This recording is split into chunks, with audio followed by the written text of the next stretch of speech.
Creamy palak paneer తయారు చేసే విధానం. వాటర్ ఇలా బాగా మరిగి కాగిన తర్వాత కడిగి పెట్టుకున్న పాలకూర వేసుకొని 3-4 మినిట్స్ ఉడికించుకోవాలి.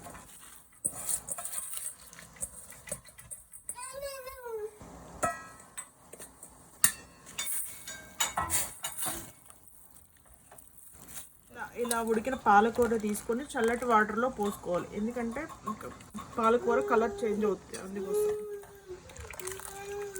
మిక్సీలో ఉడికించిన పాలకూర 4 పచ్చిమిర్చి వేసి ఫైన్గా పేస్ట్ చేసుకోవాలి. కొన్ని వాటర్ పోసుకొని మెత్తగా పేస్ట్ చేసుకోవాలి. పేస్ట్ చేసుకొని పక్కన పెట్టుకోవాలి. ఆయిల్ హీట్ అయిన తర్వాత జీలకర్ర వేసుకొని ఫ్రై చేయాలి. ఆ తర్వాత చాప్డ్ ఆనియన్స్ వేసుకొని ఫ్రై చేసుకోవాలి.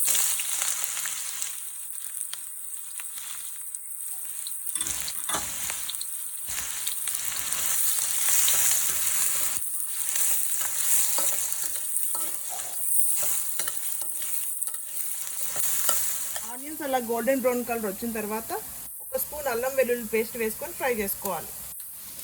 సాల్ట్, గరం మసాలా, ధనియాల పొడి, కారం వేసుకొని కలుపుకోవాలి.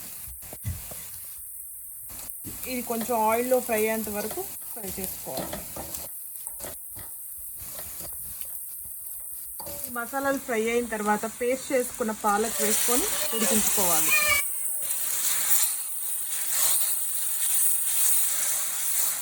ఒక టేబుల్ స్పూన్ బటర్ వేసుకొని కొంచెం ఫ్రై చేసుకోవాలి, బటర్ కరిగేంత వరకు. ఇలా పాలకూర బటర్లో కొంచెం ఫ్రై చేసుకున్న తర్వాత స్మాల్ గ్లాస్ వాటర్ పోసుకొని మూత పెట్టుకొని ఒక 10 మినిట్స్ ఉడికించుకోవాలి. మధ్యలో ఇలా కలుపుకుంటూ ఉడికించుకోవాలి.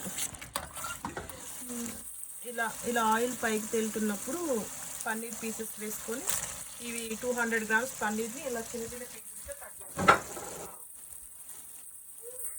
కలిపేసుకొని సిమ్లో పెట్టి ఒక 2-3 మినిట్స్ ఉడికించుకోవాలి.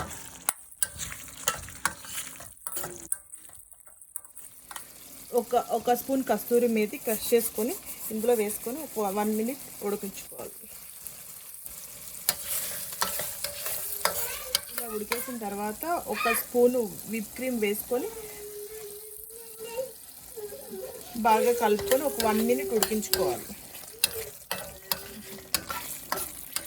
ఇలా ఆయిల్ పైకి తేలుతున్నప్పుడు ఇంకా స్టవ్ ఆఫ్ చేసుకొని సర్వ్ చేయాలి. అంతేనండి, ఎంతో టేస్టీ పాలక్ పన్నీర్ రెడీ.